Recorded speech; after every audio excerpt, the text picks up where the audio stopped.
வணக்கம். முதல் பார்வை நிகழ்ச்சியில் மறுபடியும் உங்களை சந்திக்கிறதுல ரொம்ப மகிழ்ச்சி. இன்றைய நிகழ்ச்சியில் என்னோட உரையாடுவதற்காக அனைத்து இந்திய அண்ணா திராவிட முன்னேற்ற கழகத்தின் ஆவடிக்குமார் அவர்களும் இந்து மக்கள் கட்சியின் அர்ஜுன் சம்பத் அவர்களும் நம்ம அரங்கத்துக்கு வந்திருக்கிறாங்க. வணக்கம். அனைத்து இந்திய அண்ணா திராவிட முன்னேற்ற கழக அணிகளுக்கு புதிய பெயர், புதிய சின்னம் அப்படிங்கிற தலைப்பில் செய்திகள் இருக்கு. நேற்று காலையில் அதற்கான முடிவுகள் எட்டப்பட்டிருக்குது தேர்தல் ஆணையத்தால். ஆவடிக்குமார், அனைத்து இந்திய அண்ணா திராவிட முன்னேற்ற கழகம் அம்மா அப்படிங்கிற பெயரில் உங்களுடைய கட்சியை அழைக்கப்பட வேண்டும்னு நீங்கள் தேர்வு பரிந்துரை செய்திருக்கிறீங்க. அனைத்து இந்திய அண்ணா திராவிட முன்னேற்ற கழகம் புரட்சி தலைவி அம்மா அப்படிங்கிற பெயரில் அந்த கட்சியை அழைக்கணும்னு சொல்லி ஓபிஎஸ் தலைமையில் உண்டான அணி சொல்லியிருக்கிறாங்க. தொப்பி உங்களுக்கும் மின்கம்பம் அவர்களுக்குமாக சின்னங்கள் ஒதுக்கப்பட்டிருக்குது. ஒரு ஒரு ஒரு உரிமை கோரல் போட்டி இதுக்கெல்லாம் பிறகும் கூட, ஒரு புதிய தலைமுறையினுடைய எழுச்சிகளுக்கெல்லாம் பிறகும் கூட, அவர்களுடைய பார்வைகளில் புதிய பார்வைகள் வந்ததுக்கெல்லாம் பிறகும் கூட, நீங்கள் கட்சியை என்ன பெயரில் அழைக்கணும்னா அதிமுக ஜெயலலிதா, அதிமுக அல்லது இன்னொரு பெயர்ல அப்படின்னு சொல்றதுக்கு கூட நீங்க இன்னும் தயாராக வரவில்லை. இன்னும் அனைத்து இந்திய அண்ணா திராவிட முன்னேற்ற கழகம் அம்மா, அனைத்து இந்திய அண்ணா திராவிட முன்னேற்ற கழகம் புரட்சி தலைவி அம்மா, மூன்றாவது பிரிவு இருந்ததுன்னா அவர்கள் அனைத்து இந்திய அண்ணா திராவிட முன்னேற்ற கழகம் இதய தெய்வம் புரட்சி தலைவி அம்மா அப்படின்னு தான் கட்சியினுடைய பெயரை நீங்க கோருவீர்கள். அப்படிங்கிறது தான் யதார்த்தமான நிலைமையா?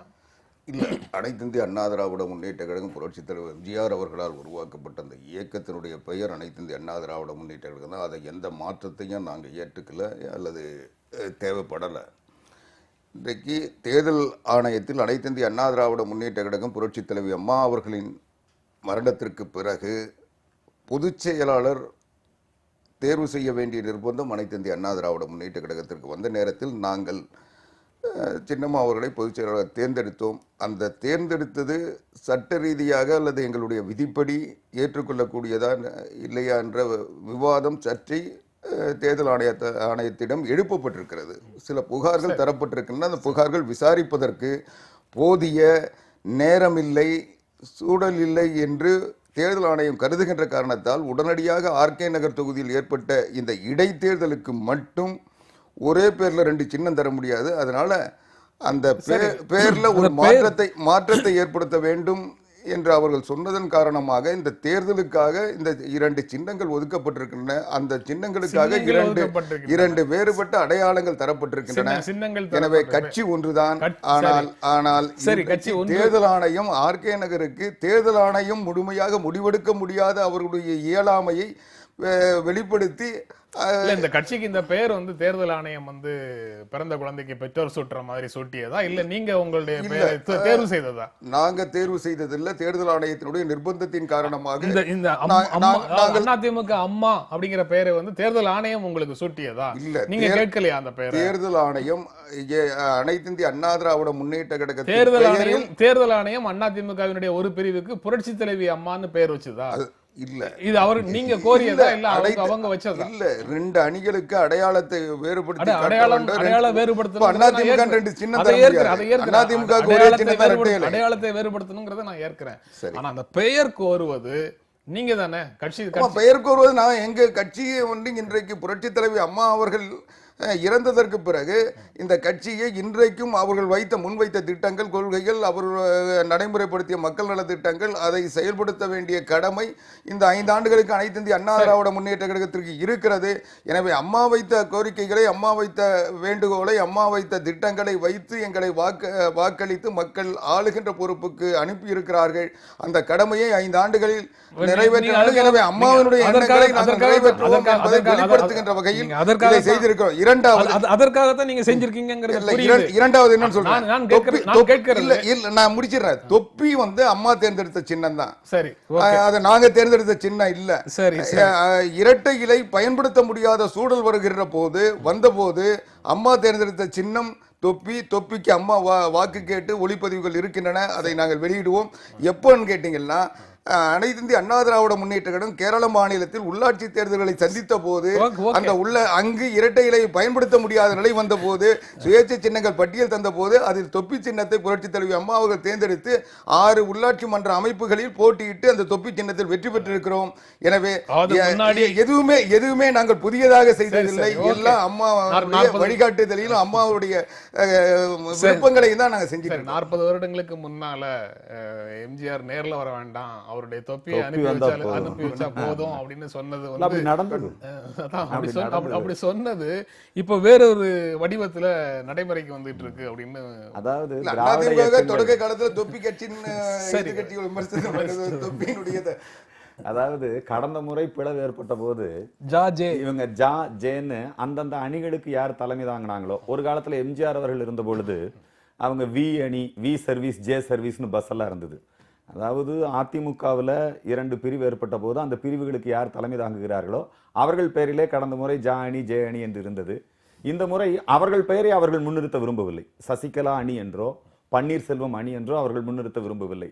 அவர்கள் திரும்பவும் அம்மா அவர்களுடைய அந்த பெயரை அவர்கள் பயன்படுத்திக் கொள்ள விரும்புகிறார்கள். அந்த கிரெடிட் அவங்க எடுத்துக்கணும்னு விரும்புகிறாங்க. அது தேர்தல் கமிஷன் திணிச்சுது அப்படிங்கிறத விட இது ஒரு குறைந்த கால அவகாசம். தேர்தல் கமிஷனுக்கு போதிய நேரம் இல்லை. ஆகவே அவங்க ஒரு தற்காலிகமான ஏற்பாடாக இதை செய்திருக்கிறார்கள். அதில் இவர்கள் எந்த அளவிற்கு அம்மாவுடைய படத்தை போட்டு அல்லது அம்மாவுடைய அவர்கள் கட்சியினுடைய அந்த சாதனைகளை சொல்லுவதற்கோ அல்லது மக்கள் மத்தியில் அந்த வாக்குகளை சேகரிப்பதற்கோ எந்த அளவுக்கு முடியுமோ அந்த அளவுக்கு அவங்க அம்மாவோட பேரை பயன்படுத்தணுங்கிறதுனாலதான் அம்மா இது உடனே புரட்சி தலைவி அம்மா அப்படி வச்சிருக்காங்க. நீங்க சொல்றது புரியுது. நீங்க வந்து சசிகலா பிரிவு அல்லது ஓ பன்னீர்செல்வம் பிரிவு சொல்லலாம், அவங்க கேட்கல. ஏன்னா அவங்க அவங்களை முன்னிறுத்திக்க தயார் இல்லை. ஆனா முன்னிறுத்திக்கிற அளவுக்கு அவங்க ஒன்னும் பெரிய சாதனை படைத்த மாதிரி தெரியல. ஆனா ஜெயலலிதா அப்படின்னு அந்த பெயரை, அப்படி ஒரு பெயரை பயன்படுத்தி கொள்ள கூட அவங்க இன்னும் தயாராகல. இல்ல, அவங்க அம்மான்னு தான் பண்றாங்க. ஜெயலலிதாங்கிற பெயர் பயன்படுத்திக்க அவங்க தயார் இல்ல. சரி, இந்த நடைமுறைகளுக்கெல்லாம் பின்னாடி பாரதிய ஜனதா கட்சி இருக்கு, ஓபிஎஸ்க்கு பின்னாடி பாரதிய ஜனதா கட்சி இருக்குது அப்படிங்கிற குற்றச்சாட்டை இப்போதும் அன்வர் ராஜா உங்கள் நாடாளுமன்ற உறுப்பினர் முன்வைக்கிறாரு. இல்ல, மரியாதைக்குரிய அன்வர் ராஜா அவர்கள் அனைத்து இந்திய அண்ணா திராவிட முன்னேற்ற கழகத்தில் 1972 புரட்சித் தலைவர் எம்ஜிஆர் இந்த இயக்கத்தை உருவாக்கிய போதிலிருந்து இந்த இயக்கத்தில் இருக்கிறார். பல்வேறு பொறுப்புகளை அமைச்சராக, மாவட்ட செயலாளராக, அமைப்பு செயலாளராக, நாடாளுமன்ற உறுப்பினராக பணியாற்றி இப்போ நாடாளுமன்ற உறுப்பினராக பணியாற்றி கொண்டிருக்கிறார். அவருக்கு பல தகவல்கள் கிடைத்திருக்கும். அந்த தகவல்கள் அடிப்படையில் அவருடைய கருத்துக்களை சொல்லுவது என்பது அவருக்கு கிடைச்ச தகவல்கள் வந்து கட்சியோடு அவர் பகிர்ந்துட்டு இருக்கிறார். கட்சியோட பகிர்ந்துகிட்டு தான் கட்சியில இருக்கிறவங்க பெரும்பாலும் அதை வந்து வெளியில பேச மாட்டேங்கிறீங்க. அவர் மட்டும் தான் பேசுறாரு. எனக்கு கிடைக்கிற தகவல் நான் பேசிக்கிட்டு தான் இருக்கேன். அது போல அவருக்கு கிடைக்கிற தகவல் அவர் பேசுறாரு. நீங்க உங்களுக்குள்ள ஒருவருக்கு ஒருவர் பரிமாறிக்கொள்கின்ற தகவல்களை, ஒருவர் பரிமாறிட்ட தகவல்களை இன்னொரு பேசுறது இல்லையா? இல்ல, அது கட்சியினுடைய கொள்கை, கட்சியினுடைய நிலைப்பாடு, அது சம்பந்தமா பேசலாம். இன்றைக்கு கட்சி ஒரு இது வந்து உண்மை அல்ல, அவருடைய பார்வை மட்டும்தான். அதனாலதான் நீங்க யாரும் பேச மாட்டேங்கிறீங்க, அவர் மட்டும் பேசுறாரு. நான் தெளிவா சொன்னேன்னு நினைக்கிறேன். கட்சிக்கு அவருக்கு கிடைத்த தகவல்கள் எனக்கு கிடைக்காம போயிருக்கலாம், இன்னொருத்தருக்கு. ஆனா அவர் சொன்னா நீங்க கட்சியில ஏற்பீங்கல்ல, அவருடைய கருத்துக்களை, அவருடைய வார்த்தைகளை நீங்க நம்புவீங்களா, நம்ப மாட்டீங்களா? மற்றவங்க ஏன் அதை பத்தி பேச மாட்டேங்கிறாங்க? தேர்தல் கொஞ்ச நேரத்துக்கு முன்ன தேர்தல் ஆணையத்தினுடைய முடிவு திணிக்கப்பட்டது என்ன மரியாதை அண்ணன் சொன்னாரு. திணிக்கப்பட்டது இல்ல, ஆனா என்ன பொறுத்தவரையும் அது திணிக்கப்பட்டதுதான். என்ன காரணம்னா, தேர்தல் ஆணையத்தில் ஒரு புகார் தராங்க. ஒரு புகார் தந்து அந்த முடிவுக்கு வர நேரத்தில் இன்னொரு புகாரை தராங்க. அது முடிவுக்கு வர நேரத்தில் இன்னொரு புகார் தராங்க. நாளைக்கு முடிவு சொல்ல போகிறோம், தேர்தலுக்கு சின்ன நாளையோட முடியுது வேட்புமனு தாக்கல், ஒரு முடிவு எடுத்தாகணும், முடிவு எடுத்துடணும்னு சொல்கிற நேரத்தில் ஒரு 600 பக்கம் கொடுத்தேன், அதெல்லாம் பரிசீலனை பண்ணுறதுக்கு நேரம் இல்லைன்றாங்க. ஆக இது எல்லாமே என்னதான் பண்ண முடியும்? தேர்தல் ஆணையம் நான் முடிச்சிடுறேன். தேர்தல் ஆணையம் என்ன சொல்லுதுன்னா, இது வந்து பொதுச் செயலாளர் தேர்வு சரியா தப்பான்ற அந்த மனுவை இன்னும் நாங்கள் பரிசீலனை பண்ணலன்றாங்க. அதிமுகவினுடைய சட்டப்படி பொதுச் செயலாளர் தான் அந்த படிவத்தில் கையெழுத்த போட முடியும். இவங்க சின்னமே கொடுத்தா கூட அவங்க பொதுச் செயலாளர் தேர்ந்தெடுத்தது சரியா தப்பான்றது முடிவு பண்ணாத இருந்தாங்கன்னா எப்படி அதை அனுமதிக்க முடியும்? ஆக எதை முதல்ல செய்யணுமோ அதை செய்யாம எதையோ செஞ்சுட்டு இருக்காங்க. தடை ஒன்றும் சொல்லல. தடை ஒண்ணும் சொல்லாத சூழ்நிலையில அவங்க தடை இல்லைன்னா கொடுத்துட்டு போக அது வந்து பொதுச் செயலாளர் தேர்வு நான் சொல்லல. நான் சொன்ன சில்லறத்தை பயன்படுத்துவதற்கு பொதுச் செயலாளர் ஒருத்தர் வந்து உறுதிப்படுத்தினாதான் அது செய்ய முடியும். இன்னொன்னு அதிமுக சட்டப்படி பொதுச் செயலாளர் தான் அந்த படிவத்தில் கையெழுப்ப முடியும், விண்ணப்ப சின்ன ஒதுக்கீட்டு படிவத்தில். ஆனா பொதுச் செயலாளரே இல்லாம ஒரு கும்பல் பொதுச் செயலாளர் தேர்ந்தெடுத்துட்டு கேட்டாங்கன்னா கூட பரவாயில்ல, அது கூட இல்லாம எங்களுக்கு சின்னம் கொடுங்கன்றாங்க. அவங்க எந்த அடிப்படையில அந்த சின்னத்தை தர முடியும், தந்து அவங்க பயன்படுத்த முடியும். நிலுவையில் இருக்கு, அவங்க தான் அதுல முடிவு பண்ணணும். சரி அர்ஜுன் சம்பத், நீங்க வந்து உங்க கட்சியில இருந்து தான் போட்டிடுறீங்க. சின்னம்ங்கிறது வந்து உங்களுக்கு அவர்களுக்கு பெரிய கட்சிகளுக்கு கிடைக்கக்கூடிய சாதகமான ஒரு விஷயம், மிகப்பெரிய சாதகமான விஷயம். இது ஜனநாயகத்துல வந்து சமநிலை இல்லை அப்படின்னு தான் நான் கருதுறேன். இவங்க எல்லாம் வந்து இப்ப பாத்தீங்கன்னா நேத்தே அவர் தொப்பியோட வந்துடுறாரு. இன்னொருத்தர் மின்கம்பம் சின்னம்னு அவங்களுக்கு தேர்தல் கமிஷனே அறிவிச்சு ஒரு பெரிய பிரச்சாரம் நடந்துருது. எங்களை மாதிரியாக இருக்கக்கூடிய புதிய கட்சிகள் அல்லது சிறிய கட்சிகள், சுயேட்சைகள், இவங்களுக்கெல்லாம் வந்து நாங்கள் வந்து தேர்தல் பிரச்சாரம் எங்களுக்கு சின்னங்கள் ஒதுக்கப்பட்ட பிறகுதான் நாங்கள் களத்தில் போய் மக்கள் மத்தியில் அதை கொண்டு போய் சேர்க்க வேண்டியதாக இருக்குது. அதனால இது வந்து சமநிலை இதில் இல்லை. இது விஷயத்தில் தேர்தல் ஆணையம் சீர்திருத்தங்கள் செய்ய வேண்டும் என்பது எங்களுடைய கோரிக்கை. கடந்த சட்டமன்ற தேர்தலிலேயே எப்படி உள்ளாட்சி அமைப்புகளில் வார்டு லெவலில் வந்து கட்சி சின்னங்கள் இல்லாமல் தேர்தல் நடக்குது அங்கே. ஏன்னா உள்ளாட்சி அமைப்புகளில் அரசியல் தேவையில்லை, அங்கே வந்து அரசியல் முடிவுகளோ சட்டங்களோ எடுக்கப்படுவதில்லை, மக்கள் பணி தான். அதுக்கு அரசியல் போட்டி பொறாமைகள் அவசியம் இல்லைங்கிற அடிப்படையில் அப்போல்லாம் வந்து உள்ளாட்சி அமைப்புகளில் வந்து கட்சி சின்னங்கள் இல்லாமல் தேர்தல் நடந்தது. அப்புறம் கட்சி சின்னங்கள் அடிப்படையில் இப்போ உள்ளாட்சி அமைப்புகள் வந்து உள்ளாட்சி அமைப்புகளில் மக்களுக்கு தேவையான பணிகளை செய்வதற்கான நிதி இருக்கு, அதை செயல்படுத்துவதில் எந்த அடிப்படையில் செய்யணும் எல்லாம் இருக்கு. அதே மாதிரி சட்டமன்றத்தில் சட்டம் கட்சி அடிப்படையிலான சட்டம் ஏற்றுறதுக்கு எதுக்கு கட்சி அடிப்படையில? அதுதான் மக்களுக்கு பயன்படக்கூடிய சட்டம் தானே ஏற்றணும். அதுக்கு மட்டும் எதுக்கு கட்சி மக்களுக்கு பயன்படுத்தக்கூடிய சட்டங்கள் என்பது அந்தந்த கட்சியினுடைய கொள்கைகள், கோரிக்கைகள் அடிப்படையில் அவங்க சட்டசபையில சட்டம் ஏற்றக்கூடிய நிலையில் இருக்கிறாங்க. அதனால கட்சி அடிப்படையிலான தேர்தலா இருக்கு. இன்னும் நம்ம கொஞ்சம் அதிகமா வருகிற பொழுது சின்னங்கள் அப்படிங்கிற அந்த விஷயம் வரும்போது தேர்தல் போட்டியில சமநிலை நிலவுவதில்லை.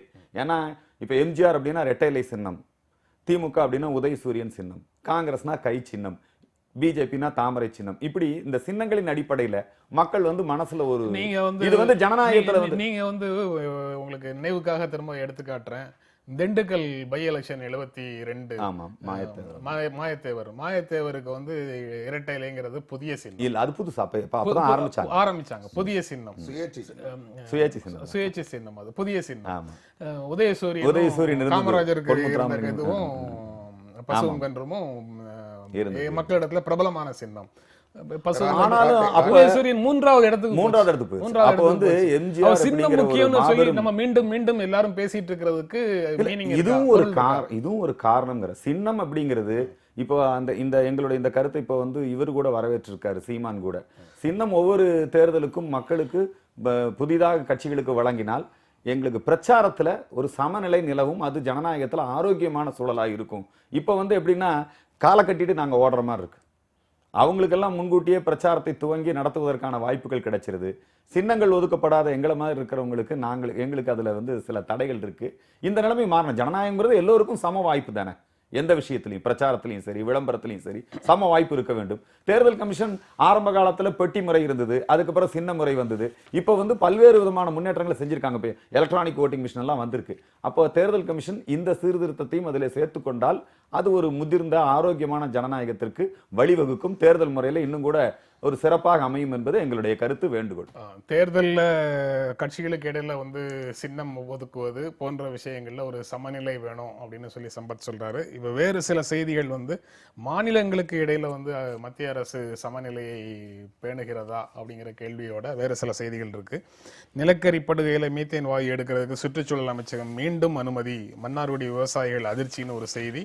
தமிழக வறட்சி நிவாரணத்துக்கு 33,000 கோடி கேட்டாங்க, 39,000 கோடி கேட்டாங்க, 2014 கோடி தான் அரசு கொடுத்திருக்குதுன்னு ஒரு செய்தி.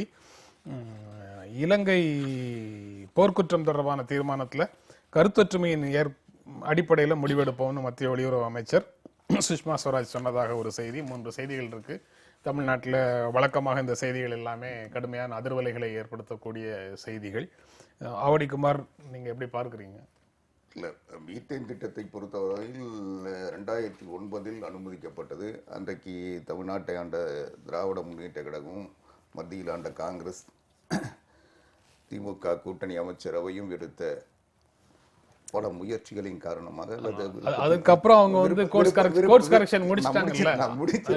இல்ல அவங்க ஆரம்பிச்சாங்க. நீங்க ஒவ்வொரு வரிக்கும் ஒவ்வொரு செய்திக்கும் நீங்க வந்து ரிஷி மூலம் நதி மூலத்துல இருந்து ஆரம்பிச்சீங்கன்னா இல்ல இருக்கிறதுனால தானே சொல்ல முடியுது, இல்லாதது சொல்ல முடியாது. அவங்க கொண்டு வந்த பெரும் முயற்சியின் காரணமாக திட்டங்கள் தொடக்கி வைக்க கூடப்பட்டது. ஒரு விழாக்கள்லாம் நடத்தி அதை சாதனையாக கூட விளம்பரப்படுத்த காட்சிகள்லாம் நம்ம பார்த்துருக்கோம். அதற்கு பிறகு 2011 புரட்சித் தலைவி அம்மா வந்த உடனே அதை தடை போட்டாங்க. தடையை வந்து நீதிமன்றங்களில் எடுத்து வைக்கப்பட்டது. அந்த தடையை நீக்க சொல்லி மத்திய அரசாங்கமும் அந்த நிறுவனமும் கேட்டது. அதை மீறிக்கிட்டு தடையை வாதம் பண்ணி உச்சநீதிமன்றத்தினுடைய தீர்ப்பை பெற்று 2013 அந்த மீத்தேன் எரிவாயு திட்டம் முழுமையாக அகற்றப்பட்டு நிரந்தர தடை விதிக்கப்பட்டு அந்த நிறுவனம் இங்கிருந்து தன்னுடைய பணிகளை கைவிட்டு விட்டு திரும்ப பெறப்பட்டது.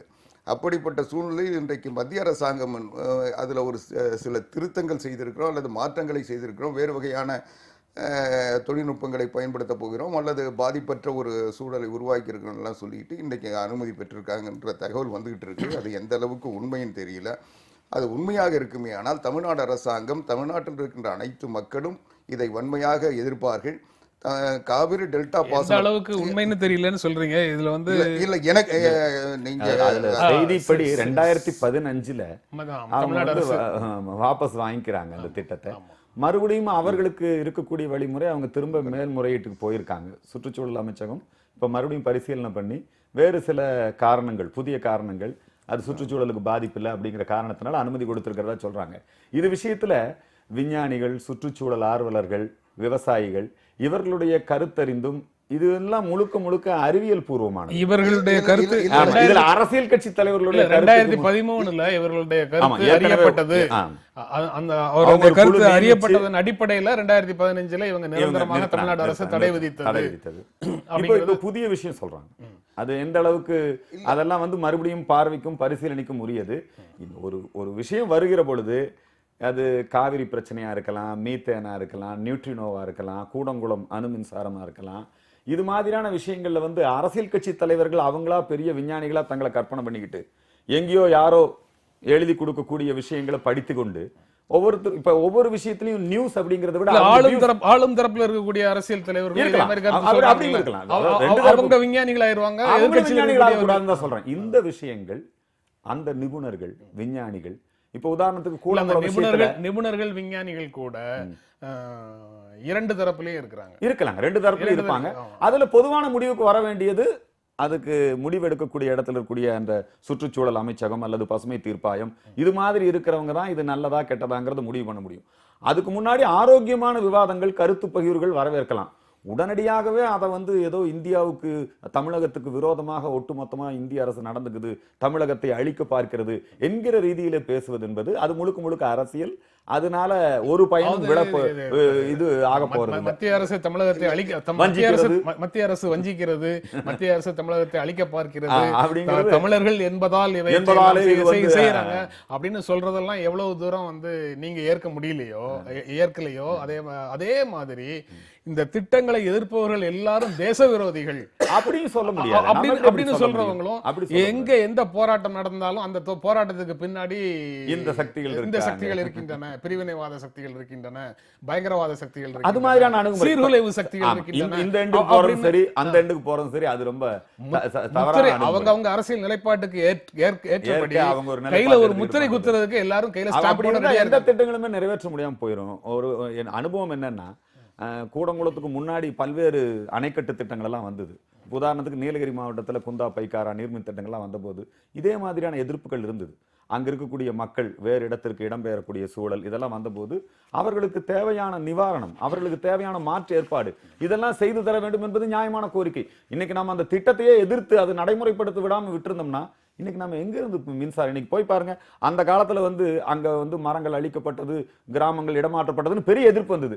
அந்த இன்ஜினியர் இன்னைக்கு சொல்றாரு இப்ப அவ்வளவு எதிர்த்தாங்க, இன்னைக்கு அதை விட பசுமையாக இருக்கிறது இன்னைக்கு அந்த இடத்துல 39,000 மின் திட்டங்கள்ல. இல்ல இந்த பகுதியை நிறைவு இறுதி பகுதியில் இருக்கும். குந்தா மின் திட்டம் வந்த போது கூட மத்திய அரசாங்கம், மத்திய சுற்றுச்சூழல் துறை உடனடியாக அனுமதி தரல. அன்றைக்கு புரட்சி தலைவி அம்மா அவர்கள் வழக்கு தொடுத்து அனுமதி பெற்று தான் அந்த திட்டத்தை நிறைவேற்ற முடியும். இன்னும் சொல்ல போனா அது அந்த அங்க உற்பத்தியாகிற மின்சாரத்தை கோயம்புத்தூர் கொண்டு வரதுக்கு கூட வந்து அந்த வடித்தடத்துல கூட மின்பாதைகள் அமைப்பதற்கு கூட அனுமதி அதை மேம்படுத்துறதை பத்தி பேசுறாரு. அதெல்லாம் காமராஜர் காலத்துல வந்தது. இவங்க ஆட்சி காலத்துல, திராவிடங்களுடைய ஆட்சி காலத்துல மக்களுக்கு உருப்படியான ஒரு திட்டங்களும் மின் உற்பத்தி திட்டங்களோ அணைக்கட்டுகளோ வரவில்லை. அதை மேம்படுத்தி இருப்பாங்க அவ்வளவுதான். இல்ல அந்த திட்டத்தில் விரிவாக்கம் நடைபெற்ற போது அந்த விரிவாக்கத்தில் இருந்து எங்க சிக்கல் இருக்கு நல்லா புரியுது. மத்திய சுற்றுச்சூழல் வனத்துறை அமைச்சர் திமுகவை சார்ந்தவர்கள் அதை செயல்படுத்த அரசியல் இன்னைக்கு அதிமுக ஒரு திட்டம் கொண்டு வந்தா திமுக மேல இருந்து திமுக ஒரு திட்டம் கொண்டு வந்தா மத்திய அரசாங்கத்திடம் இருந்து அனுமதி அளிக்கப்பட்டதாக வந்திருக்கின்ற செய்திகள் உண்மையா இல்லையான்னு நான் தெளிவா தான் பேசினேன். உண்மையா இல்லன்னு நீங்க சொல்றீங்க. ஆனா வந்து PR பாண்டியன், அப்புறம் அறிவியல் இயக்க நிர்வாகி சேதுராமன் இவர்கள்லாம் வந்து அதை உறுதிப்படுத்தி நாளைக்கு 25ஆம் தேதி நாளைக்கு மன்னார்குடியில மாலை 4 மணிக்கு ஆக்டிவிஸ்ட்கள் எல்லாரும் சேர்ந்து கூட்டம் நடத்துறோம். கூட்டத்தின் அடிப்படையில், கூட்டத்தின் முடிவின் அடிப்படையில் செயல்பாடு வரும். நிச்சயமாக அவருடைய உணர்வுகளை மதிக்க வேண்டும். ஏனென்றால் அப்படி ஒரு ஆபத்து வந்துவிடக் கூடாது என்பதற்காக அவர்கள் வந்துவிடுமோ என்ற அச்சத்தின் காரணமாக அல்லது வந்துவிட்டது என்ற நிலையின் காரணமாக இருக்கலாம். ஆனால் தமிழ்நாடு அரசாங்கத்தினுடைய சுற்றுச்சூழல் துறையினுடைய ரொம்ப தெளிவா சொல்றாங்க. அது வந்து இல்ல, அதை மறுக்கல, நான் இல்லன்னு சொல்லவே இல்லை. அண்மையில சிங்கிள் விண்டோ சிஸ்டத்துல ஒற்றைச்சாளர முறையில லைசன்ஸ் முறையில மீத்தேன் திட்டத்தை செயல்படுத்த முயற்சி செய்வதாக விவசாயிகளும் ஆர்வலர்களும் அதிலே முயற்சி செய்வதாக தான். நான் என்னுடைய சந்தேகம் என்னன்னா, தமிழ்நாடு அரசாங்கத்தினுடைய நிலைப்பாடு என்பது புரட்சி தலைவி அம்மா அவர்கள் காவிரி டெல்டா பகுதிகளில் எந்தவித ஆய்வுக்கு அனுமதிக்க மாட்டோம் சொல்லியிருக்காங்க.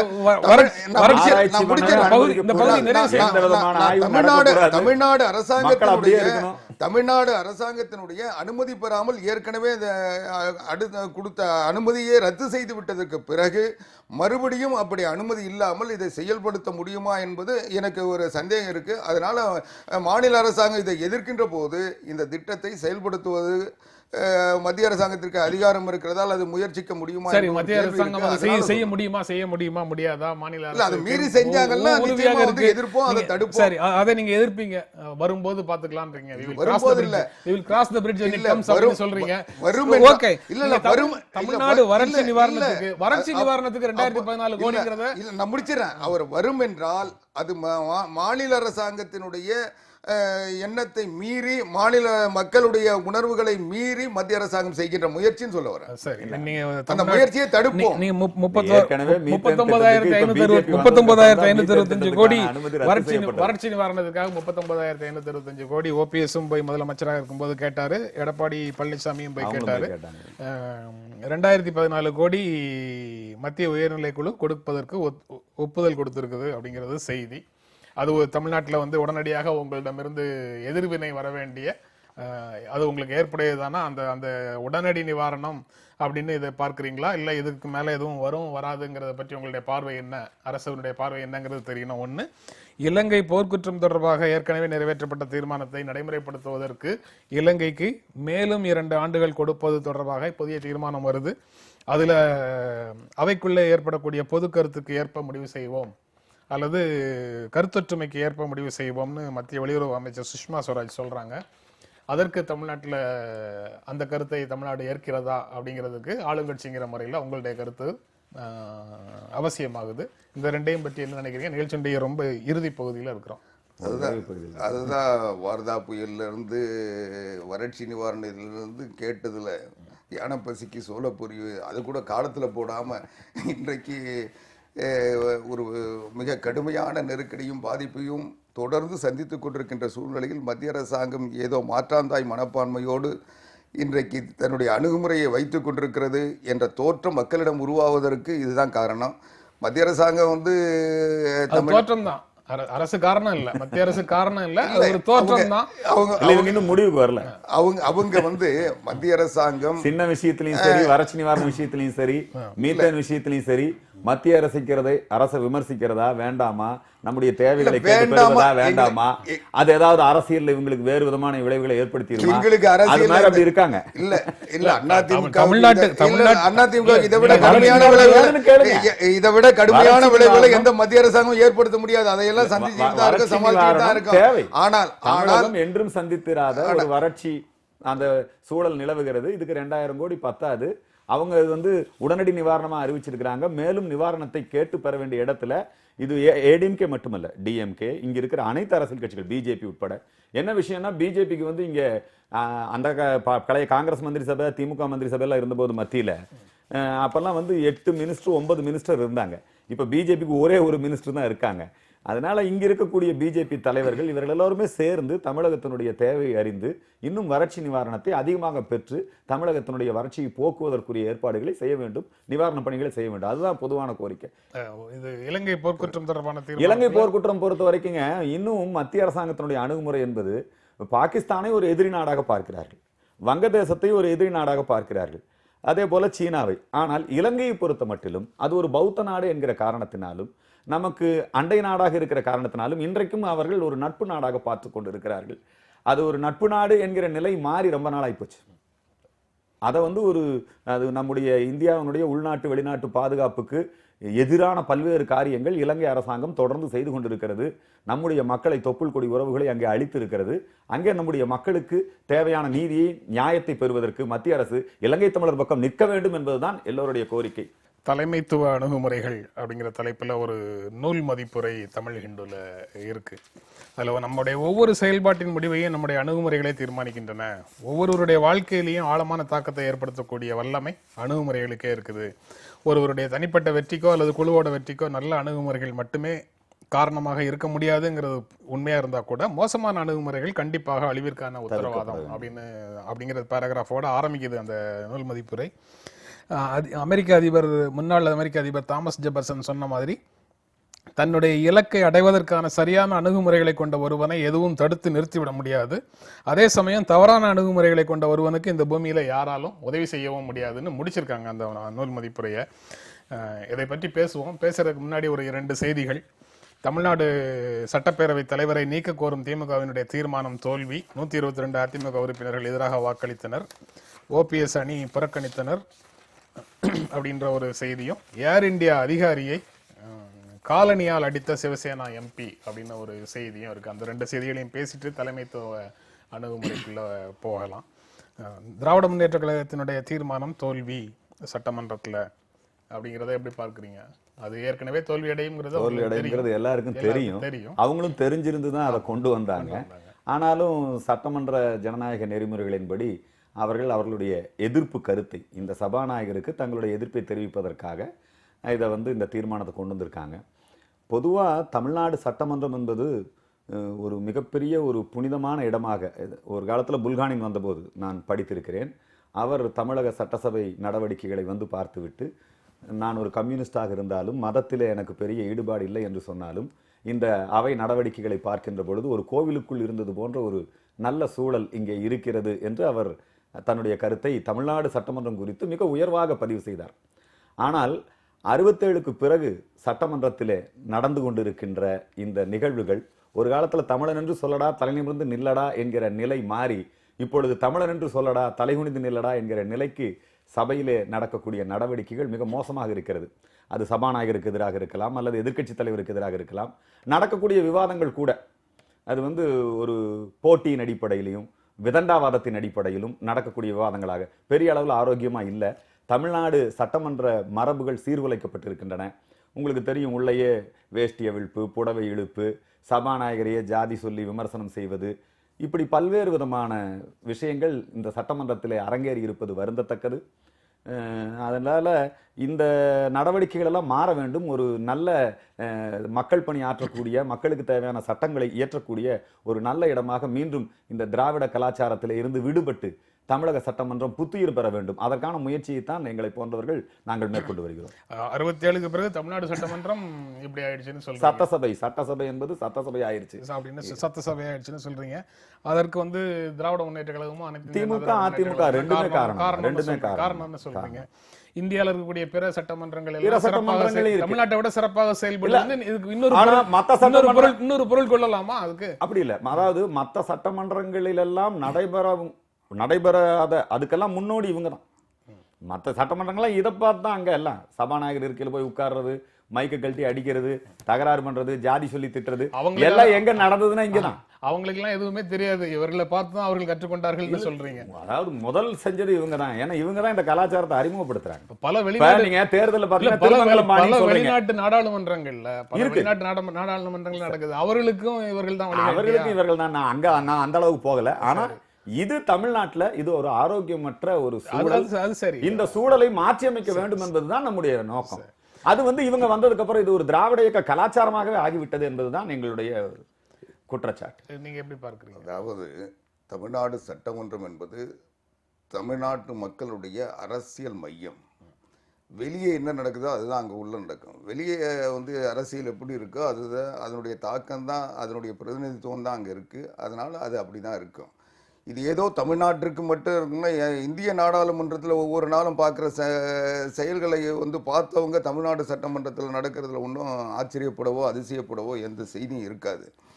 ஏன்னா இந்தியாவினுடைய நாடாளுமன்றம் உலகத்தின் பார்வையில் மிகப்பெரிய ஜனநாயக தலைநகரம் என்று சொல்லக்கூடிய இந்திய நாடாளுமன்றம் இன்றைக்கு ஒவ்வொரு நாளும் நாடாளுமன்றம் நடக்குதான்றது ஒரு உறுதியாக சொல்ல முடியாத நிலையில் இன்றைக்கு பல சம்பவங்கள் நடப்பது மட்டுமல்லாமல் நாடாளுமன்றமே இயங்காத நிலைகள்லாம் தொடர்ந்து இருந்துகிட்டு இருக்கு. அதனால இதையெல்லாம் பேசினா அது ஒரு பெரிய விவாதமாக நீங்கள் கொடுத்துருக்க நேரத்தில் அதை பற்றி பேசி பிரச்சனையை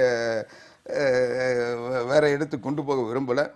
இன்றைக்கு தமிழ்நாடு சட்டமன்றத்தினுடைய வரலாற்றில் ஒரு தாழ்த்தப்பட்ட சமுதாயத்தை சார்ந்த அருந்ததியர் இனத்தை சார்ந்த ஒருவர் தலைவராக முதல் முறை மட்டும் இல்லை, இரண்டாவது முறையாகவும் தொடர்ந்து தேர்ந்தெடுக்கப்பட்டது புரட்சித் தலைவி அம்மா அவர்களால் உருவாக்கப்பட்டு இன்றைக்கு அந்த வாய்ப்பை அவர் பெற்றிருக்கிறார். ஒரு கடைகோடியில் இருக்கின்ற ஒரு சமுதாயத்தினுடைய விடுபட்ட சமுதாயத்தினுடைய பிரதிநிதியாக அங்கீகரிக்கப்பட்டு இன்றைக்கு ஒரு சமத்துவ நிலையை எல்லா சமுதாயங்களுக்கும் கிடைக்கும் என்ற முடிச்சிடறேன். இடஒதுக்கீடு அதுதான், இடஒதுக்கீடு எல்லாருக்கும் சம வாய்ப்பு தரணுன்றதுதான். அந்த வாய்ப்பை இன்றைக்கு அவர் பெற்றிருக்கிறார். அதனால மற்றவர்களை விட அவரை வந்து ஒரு மென்மையாக அணுக வேண்டும் என்பதுதான் இன்றைக்கு ஒரு சமத்துவ திராவிட தவறான அணுகுமுறை. இல்ல அதாவது கனிமொழி அவர்களை பற்றி ஏதோ பத்திரிகையில எழுதிட்டாங்க, கருத்துக்களை சொந்த ஜாதியை சேர்ந்தவர் என்று தெரிந்தும் இப்படி எழுதி விட்டார் கலைஞர் வந்து அதுல ஒரு என்னுடைய கருத்துக்களை நான் சொல்லிடுறேன். இதுல மிக தெளிவாக இந்த நம்பிக்கை இல்லா தீர்மானம் என்பதே முழுக்க ஒரு அபத்தமான ஒன்று. இன்றைக்கு பேரவைத் தலைவர் மீது சாற்றப்படுகின்ற குற்றச்சாட்டுகள் என்பது ஏற்றுக்கொள்ள முடியாத விதிகளுக்கு புறம்பான ஒன்று. அதுக்கு என்ன புறம்பான ஒன்று நான் சொல்லிடுறேங்க. அதுக்கு அவர் என்ன காரணம் சொல்றாரு? நீதிமன்றமே வழிகாட்டியுள்ள ஒரு வாக்கெடுப்பை நடத்துவதற்கு பேரவைத் தலைவருக்கு எந்த தடையும் இல்லை. சரி, நீங்க வந்து இல்ல அந்த வாக்கெடுப்புக்கு அவர் ஸ்டாலின் சொன்னதை வச்சு சொல்றேன், தடையும் இல்லை. ஆகவே ரகசிய வாக்கெடுப்பு என்பது ஒரு நியாயமான கோரிக்கை தான். அந்த கோரிக்கையில் உள்ள நியாயத்தை பேரவைத் தலைவர் உணர மறுத்தார். அரசின் மீதான நம்பிக்கை தீர்மானத்தின் ஜனநாயக மரபுகளை, சட்டப்பேரவை மரபுகளை மீறிய காரணத்தால் பேரவைத் தலைவர் மீது நம்பிக்கை இல்லாத தீர்மானம் கொண்டு வந்தோம் சொல்றாரு. எந்த நீதிமன்றம் இங்க ரகசிய வாக்கெடுப்பு நடத்த சொல்லிச்சு? அதை மீறினாரு. தமிழ்நாடு சட்டமன்றத்துல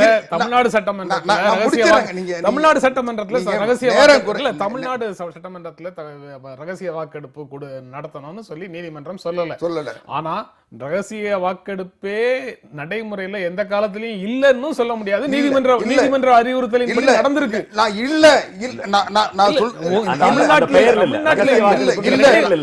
விதிகள்ல இல்ல நடைமுறையில இல்ல எதுவுமே இல்ல. இதை மீறி ரெண்டையும் தனித்தனி ஸ்டேட்மெண்டாக பாருங்கன்ற. நீங்க தனித்தனி ஸ்டேட்மெண்டே இல்ல.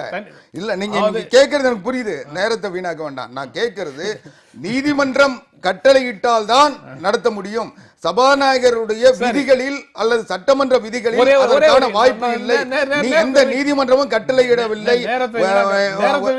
உத்தரப்பிரதேசம் நடந்தது. தமிழ்நாடு சட்டப்பேரவை தலைவருக்கு நீதிமன்றம் ஆணையிட்டால் தான் நாங்க நடத்துவோம் அப்படின்னு சொல்றீங்க. இல்ல, ரொம்ப சிம்பிளா புரிஞ்சுக்கீங்க. இல்லங்க, விதிகளில் இல்லாத ஒன்றை தேவைப்படுகின்ற பொழுது சட்டமன்ற 2 முதலமைச்சர்கள் இருந்த காரணத்தால் தான் விதிகளில் இல்லாத ஒன்றை நீதிமன்றம் சொன்னா செய்வோம், இல்லாட்டா நாங்க செய்ய மாட்டோம். அது உங்க ஸ்டாண்ட் இல்ல. நீதிமன்றம் சொன்னாத கட்டுப்பட வேண்டியது எல்லா அமைப்புகளுடைய கடமை. நான் சொல்ல வர்றது பேரவைத் தலைவர்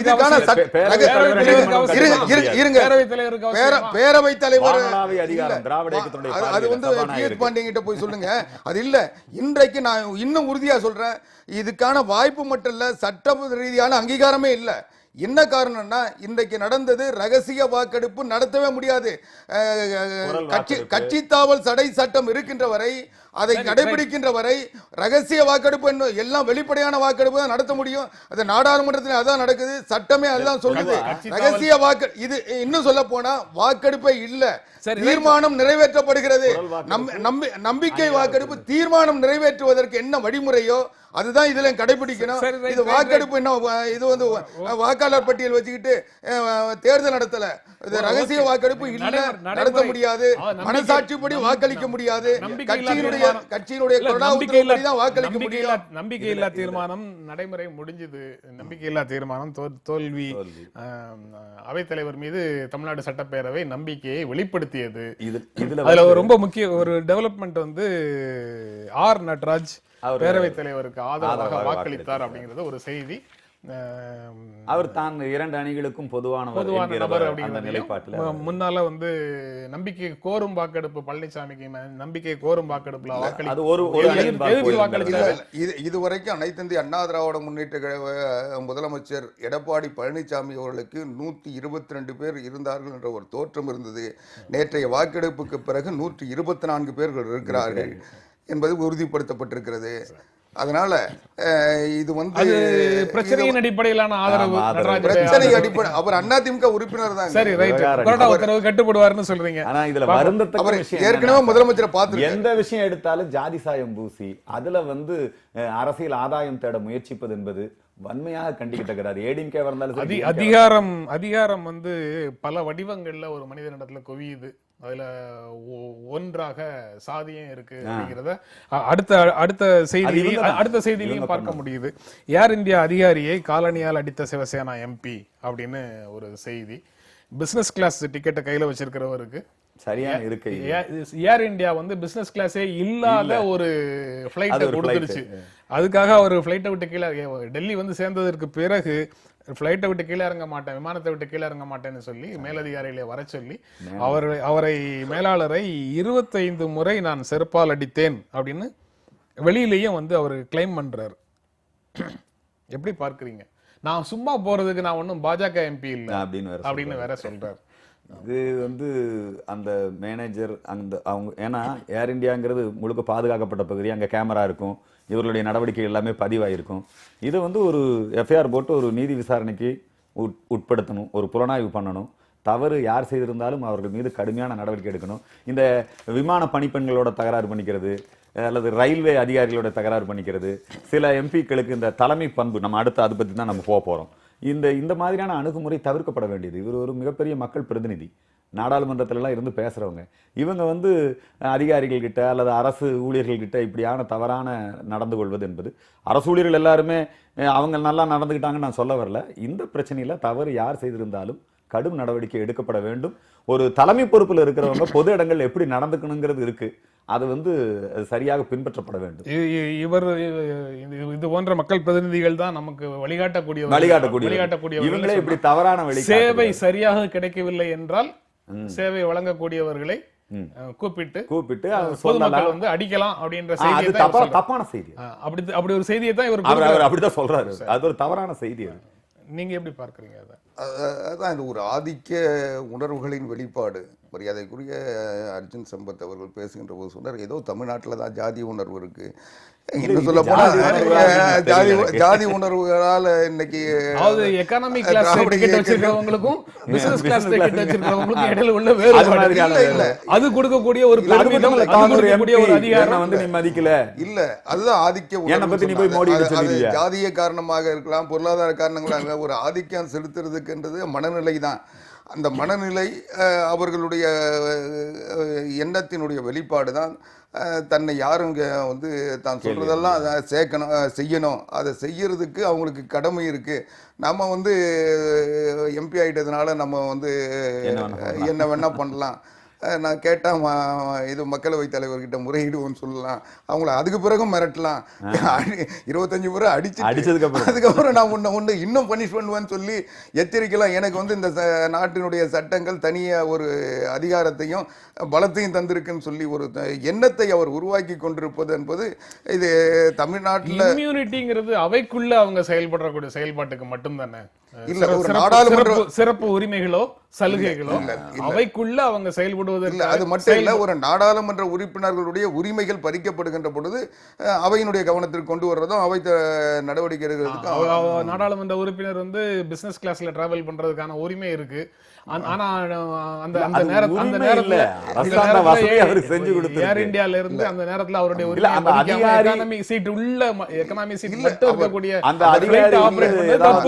அவர் செய்ததை எந்த வகையிலும் ஏற்றுக்கொள்ளக்கூடியதோ நியாயப்படுத்த வேண்டியதோ இல்லை. அதுல வந்து என்ன மாறுபட்ட கருத்து இல்லை. அவருடைய ஆதிக்கத்தினுடைய அவருடைய அந்த தன்னால் அல்லது தான் என்ற ஒரு இருமாப்பு அவரை வந்து அவர் வெளிப்படுத்துறாருன்றதை நான் சொல்ல வரேன். இருமாப்பு வெளிப்படுத்துறதுக்கு பிறகு கூட இன்னும் அவருக்கு தனக்கு ஏதோ ஒரு பெரிய சிறப்பு சலுகை இருக்கு, தன்னை வந்து இந்திய நாட்டினுடைய சராசரி குடிமக்கள்ல இருந்து வேறுபட்ட ஒரு ஆதிக்க குடிமகனா தன்னை பிரகடனப்படுத்துகிறாருன்றதை நான் சொல்ல வரேன். நீங்க தலைமைத்துவ அணுகுமுறைகள் அப்படின்றதுல முக்கியமாக சொல்றது, நம்ம கிட்ட அறிவாற்றல் இருந்தா போதாது, வேறு சில ஆற்றல்கள் இருந்தா போதாது, நாம அணுகுமுறை என்ன வச்சிருக்கோங்கிறத தான் வந்து நம்ம கூட இருக்கிறவங்க பார்ப்பாங்க. நம்மளுடைய அறிவு உடனடியாக மற்றவர்களிடத்துல தொற்றிக்கொள்வது இல்லை. ஆனா நம்ம ஒரு நெருக்கடியை எப்படி சமாளிக்கிறோம், எப்படி அணுகிறோம் அப்படிங்கறத வந்து நம்ம சுற்றி பார்த்துட்டு இருக்கிறவங்களுக்கு அந்த அணுகுமுறை உடனடியாக தொற்றிக்கொள்ளும் அப்படின்னு அந்த நூல் மதிப்பு. தமிழகத்திலையும் தலைமை பண்புடைய தலைவர்கள் நிறைய வரணும். இந்த தலைமை பண்பு அப்படிங்கிறது ஒரு தலைச்சிறந்த போர் வீரன் இருந்தால் அவன் மன்னன் ஆயிடலாம் அப்படின்னு சொன்னால் அது சரியல்ல. அல்லது ஒரு மிகப்பெரிய விஞ்ஞானி அவன் வந்து ஒரு பெரிய மக்கள் தலைவனாக வர முடியும், ஒரு தலைமை பண்போடு இருக்க முடியும் அப்படின்னா அதுவும் சரியில்லை. அறிவாயுதமோ அல்லது அவர்கள் என்ன சொல்றது ஆயுத பலமோ அல்லது உடல் பலமோ ஒரு தலைமை பண்பை தீர்மானிப்பதல்ல. அதை இன்னும் சொல்ல போனால் பல நேரங்களில் இந்த அறிவையும் உடல் பலத்தையும் ஆயுதங்களையும் அவங்க பயன்படுத்துகிறாங்கன்னு வச்சுக்கோங்க. அந்த நேரத்தில் அவங்க வந்து சரியான ஒரு தலைமை பண்பானவர்களாக உருவெடுக்க முடியாது என்பதுதான் சரித்திரம் அல்லது மற்றவர்களுடைய தலைமை பண்பு மிக்க தலைச்சிறந்த தலைவர்களுடைய வாழ்க்கையிலிருந்து நாம் கற்றுக்கொள்ளக்கூடிய ஒரு மிக முக்கியமான பாடம். அதனால தலைமை பண்பு என்பது அறிவினாலோ அல்லது சக்தியினாலோ தீர்மானிக்கப்படுவதல்ல, அணுகுமுறைகளால், அவர்களுடைய பழக்க வழக்கத்தால், அவர்களுடைய ஒழுக்கமான வாழ்க்கையால் தீர்மானிக்கப்படுவது. இப்போ ரொம்ப ஒழுக்கமானவங்களா இருந்தாங்க மட்டுமே தலைவராகவும் முடியாது. ஆகவே அணுகுமுறை அது வந்து ரொம்ப முக்கியம். அதுவும் தலைமை பண்பு என்பது ஒரு மேனேஜ்மெண்ட். ஒரு கட்சிக்கு தலைமை தாங்கிறதா இருக்கலாம், ஒரு நிறுவனத்துக்கு ஒரு குழுவுக்கு தலைமை தாங்கிறதா இருக்கலாம். அதில் யாரை எங்கே எப்படி பயன்படுத்தணும், யார் இடத்துல எப்படி பேசணும். ரொம்ப நல்லா சொல்லுவாங்க, இனிய உளவாக இன்னாத கூறல் கனியிருப்ப காய்கவரம் தற்று, இல்லைங்களா? அது மாதிரி இந்த நல்ல பேசுகின்ற அணுகுமுறை. அப்புறம் அதே மாதிரி அவங்களுடைய துன்பத்தில் இருந்தாங்கன்னா அவங்களுக்கு ஒரு உதவுகின்ற அணுகுமுறை. அவர்களுக்கு ஏதேனும் ஒரு சிக்கல் என்று சொன்னால் அவர்களுக்கு சரியான தீர்வை கொடுக்கக்கூடிய அணுகுமுறை. இல்லை இந்த சிக்கலில் போய் நாம தலையிட்டு நாம ஒரு சைடு ஆயிடுவோம். ரெண்டு தரப்பு இருப்பாங்க. ஒரு தலைமை பண்பு தாங்கிறவங்க ஒரு கட்சியிலே ரெண்டு கோஷ்டி இருப்பாங்கன்னு வச்சுக்கோங்க. அந்த ரெண்டுக்கும் அவங்க வந்து அதை சரிப்படுத்தி தான் கொண்டு போகணும். கொம்பு சீவி கொண்டு போயிட்டே இருந்தால் அதனால நடக்கும். அப்புறம் இன்னொரு தலைமை பண்பு இந்திரா காந்தி அம்மா இருக்கிறவங்க என்ன பண்ணுவாங்கன்னா அவங்களே குரூப்பை கிரியேட் பண்ணி விடுவாங்க. காங்கிரஸ்ல ஒருத்தர் தலைவராக வச்சிருப்பாங்க, ஆனா அவர் சொல்றது நடக்காது. இன்னொரு பக்கம் பார்த்தீங்கன்னா அவங்க இன்னொருத்தரை அவர் மூப்படார் சொல்றதை அவங்க எல்லாம் நடைமுறைப்படுத்திட்டே இருப்பாங்க. இது மாதிரி தலைமை பண்பு என்பது வெற்றியை நோக்கி அல்லது தலைமை பண்பு என்பது என்னது தர்மத்தை நிலைநாட்டுவதை நோக்கி என்பது ரெண்டு விதமான விஷயம் இருக்கு. வெற்றி பெறுவரெல்லாம் தலைவர் இல்லை, வெற்றி பெறுபவர்கள் எல்லாம் தலைவர்கள் அல்ல, ஜெயித்தவர்கள் மட்டுமே வந்து மக்களுக்கு வழிகாட்டக்கூடியவர்கள் அல்ல. யார் தர்மத்தை நிலைநாட்டுகிறார்களோ, யார் மனிதநேயத்தை நிலைநாட்டுகிறார்களோ, யார் மக்களுக்கான தங்களுடைய அந்த நல்ல தீர்வை கொடுக்கிறார்களோ அவர்கள் தான் தலைச்சிறந்த தலைமை பண்பாளர்களாக இருப்பார்கள். இது சம்பந்தமா இன்னும் நிறைய சொல்ல வேண்டிய கருத்துக்கள் இருக்கு. நேரத்துக்கு அதுக்கு தகுந்தபடி நான் சொல்றேன். அதாவது தலைமை என்பதை விட ஒரு மனிதனுடைய செயல்பாடுகளை அல்லது மனிதனுடைய இயல்புகளை உருவாக்குவது என்பது எண்ணங்கள் தான். மரியாதைக்குரிய மறைந்த டாக்டர் MS உதயமூர்த்தி அவர்கள் மிக தெளிவாக எண்ணங்கள் என்ற தலைப்பில் சொல்ல அந்த எண்ணங்களுடைய அந்த வீச்சு, அந்த எண்ணங்களுடைய வெளிப்பாடு தான் அந்த மனிதனை ஒரு நெறிப்படுத்துகிறது அல்லது உருவாக்குகிறது என்ற பொருளில் அவர் பல கருத்துக்களை ஆதாரங்களோடு எடுத்து ஒரு எண்ணங்கள்னு ஒரு புத்தகமே இந்த நாட்களுக்கு முன்னே நான் படித்து அது அதே மாதிரி மரியாதைக்குரிய அர்ஜுன் சம்பத் அவர்கள் சொன்னது, தலைமை என்பது ஒரு தலைவர் தலைமையை நீடிக்க வேண்டும் அல்லது தலைமையை தக்க வைத்துக் கொள்ள வேண்டும் என்றால் தனக்கு பின்னால் இருப்பவர்களை 2 குழுக்களாக பிரித்து விட்டு அந்த 2 குழுக்களும் ஒன்றோடு ஒன்று மோதிக்கொண்டே இருக்கின்ற நிலையில் வளர்த்து கொண்டு போனால்தான் இந்த தலைமைக்கு ஆபத்து வராதுன்னு ஒரு புத்தகத்துல படித்தேன்.